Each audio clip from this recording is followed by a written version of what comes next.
আজকে নিয়ে চলে এসেছি একটা দুর্দান্ত রেসিপি, যেটা আমাদের কুকিং প্রসেসকে ফাস্ট করে দেবে।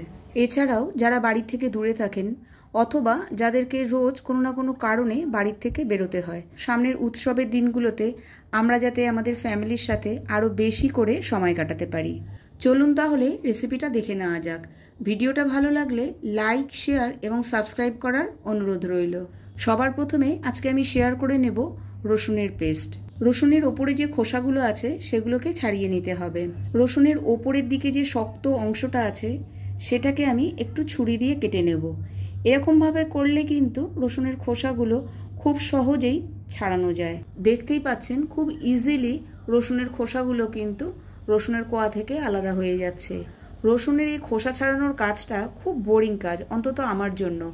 সেই জন্য আমি আগে থেকেই এই রসুনের পেস্টটা করে রাখি, যাতে রান্নার সময় খুব চটজলদি আমার রান্নাটা হয়ে যায়। রসুনগুলো ছাড়ানোর পর আর কিন্তু কোনো রকমভাবেই রসুনের মধ্যে জল লাগানো যাবে না।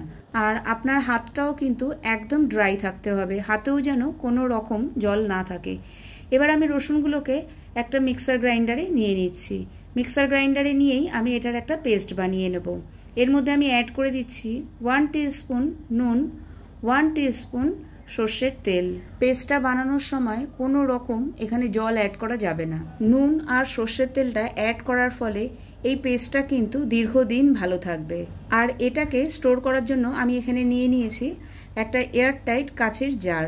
জারটা একদম পরিষ্কার আর শুকনো হতে হবে। জারগুলোকে আমি স্টেরিলাইজড করে নেব, যাতে এর মধ্যে কোনো রকম জীবাণু না থাকে। একটা কাঠকয়লাকে আগুনের মধ্যে ভালো করে পুড়িয়ে নিচ্ছি। এখানে আমি কাঠকয়লাটা যখন হালকা লালচে হয়ে যাবে, এটাকে একটা প্লেটে রেখে দিচ্ছি আর তার উপর দিয়ে দিচ্ছি 1/2 টিস্পুন সর্ষের তেল। আর তার উপরে আমি জারটাকে রেখে দিচ্ছি। যদি এর মধ্যে কোনো রকম জীবাণু থাকে সেটা কিন্তু নষ্ট হয়ে যাবে। আর যদি কোনো কিছু রাখার জন্য জারটাকে আমরা এভাবে স্টেরিলাইজড করে নিই, তাহলে কিন্তু জিনিসটা কখনোই নষ্ট হয় না। যেহেতু আমি রসুনের পেস্টটাকে ফ্রিজে স্টোর করব, সেই জন্য আপনারা চাইলে এই স্টেপটাকে স্কিপ করতে পারেন।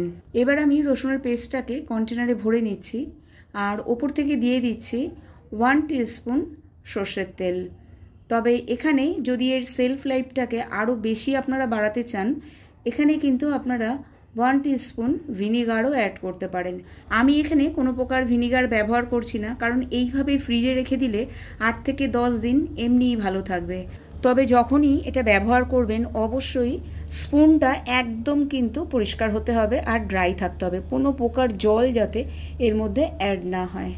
এরপরে আমি বানিয়ে নেব কাঁচা লঙ্কার পেস্ট। কাঁচা লঙ্কাটা কিন্তু আমাদের রান্নাতে সব সময় কাজে লাগে। আদা বা রসুন কোনো সময় আমাদের লাগে, কোনো সময় আমাদের লাগে না, কিন্তু কাঁচা লঙ্কাটা কিন্তু মাস্ট। এখানে কাঁচা লঙ্কাটাকে আমি খুব পরিষ্কার করে বেছে নিয়েছি। কাঁচা লঙ্কাটা একদম ফ্রেশ হতে হবে। এরপর আমি খুব ভালো করে কাঁচা লঙ্কাগুলোকে ধুয়ে নিচ্ছি। এইভাবে হাত দিয়ে চেপে চেপে পরিষ্কার করে ধুয়ে নিতে হবে। কাঁচা লঙ্কাগুলোকে ভালো করে ধুয়ে নেওয়ার পর খুব ভালো করে ড্রাইও করে নিতে হবে। কোনোভাবে জল থাকা চলবে না। তার জন্য একটা কাপড়ের ওপরে আমি কাঁচা লঙ্কাগুলোকে নিয়ে নিয়েছি আর হালকা হাতে সেগুলোকে মুছে নিচ্ছি, অথবা আপনারা চাইলে পাখার তলাতেও শুকিয়ে নিতে পারেন। কাঁচা লঙ্কাগুলোকে ভালো করে ড্রাই করে নেওয়ার পর এগুলোকে আমি কেটে নেব। রাফলি এখানে আমি কাঁচা লঙ্কাগুলোকে ছোট ছোট করে টুকরো করে নিচ্ছি। যেহেতু কোনো রকমভাবে আমি জল ইউজ করব না, সেই জন্য একটু ছোট ছোট করে টুকরো করে নিলে পেস্টটা করতেও কিন্তু খুব সুবিধা হবে। মিক্সার গ্রাইন্ডারেই আমি পেস্টটা করে নেব, তার জন্য কাঁচা লঙ্কাগুলোকে আমি নিয়ে নিলাম আর এর মধ্যে অ্যাড করে দিলাম 1 টিস্পুন নুন আর 1 টিস্পুন সর্ষের তেল, আর দিয়ে দিলাম 1 টিস্পুন পাতিলেবুর রস। ভিনিগারের জায়গায় আপনারা কিন্তু পাতিলেবুর রসও ব্যবহার করতে পারেন, তবে এটা চাইলে আপনারা স্কিপও করতে পারেন। পাতিলেবুর রস ছাড়াও কিন্তু 8 থেকে 10 দিন ফ্রিজে এমনিতেই কাঁচা লঙ্কার পেস্টটা ভালো থাকবে। এবার এটাকেও আমি একটা এয়ারটাইট কন্টেনারে রেখে ফ্রিজে রেখে দেবো। আর ওপর থেকে দিয়ে দেবো 1 টিস্পুন সর্ষের তেল। সর্ষের তেলের বদলে আপনারা কিন্তু অন্য তেলও ব্যবহার করতে পারেন। আর কথা দিচ্ছি 8 থেকে 10 দিন কিন্তু এই পেস্টটা ফ্রিজে একদম ভালো থাকবে। তবে যখনই ইউজ করবেন স্পুনটা পরিষ্কার এবং ড্রাই হতে হবে। এবার বানিয়ে নেব আদার পেস্ট। আদাটাকে আমি আগে থেকেই খুব ভালো করে ধুয়ে শুকিয়ে নিয়েছি, যাতে আদার মধ্যে কোনো প্রকারের জল না থাকে, কারণ আদাগুলো কাটার পর কিন্তু আর জল দিয়ে ধোয়া যাবে না।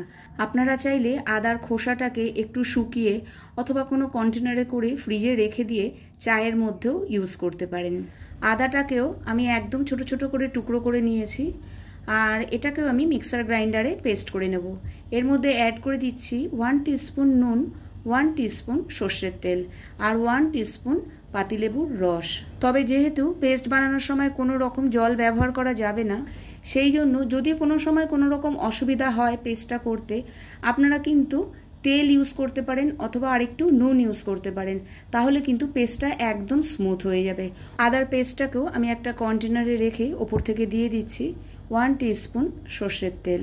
শুধু একটা কথাই মনে রাখবেন, স্পুনটা যখন আপনি ব্যবহার করবেন একদম পরিষ্কার এবং ড্রাই হতে হবে। ফেস্টিভ্যালের দিনগুলোতে আমরা যদি এতটুকু কাজও এগিয়ে রাখতে পারি, আমার মনে হয় কিছুটা সময় হলেও আমাদের বাঁচবে। আমার সাথে কে কে একমত অবশ্যই আমাকে কমেন্ট বক্সে একটা কমেন্ট করে জানাবেন। আজকের ভিডিও আপনাদের কেমন লাগলো সেটাও কমেন্ট করে আমাকে জানাবেন। আগামী দিনগুলোতে আপনাদের জীবন অনেক আনন্দে কাটুক। টাটা।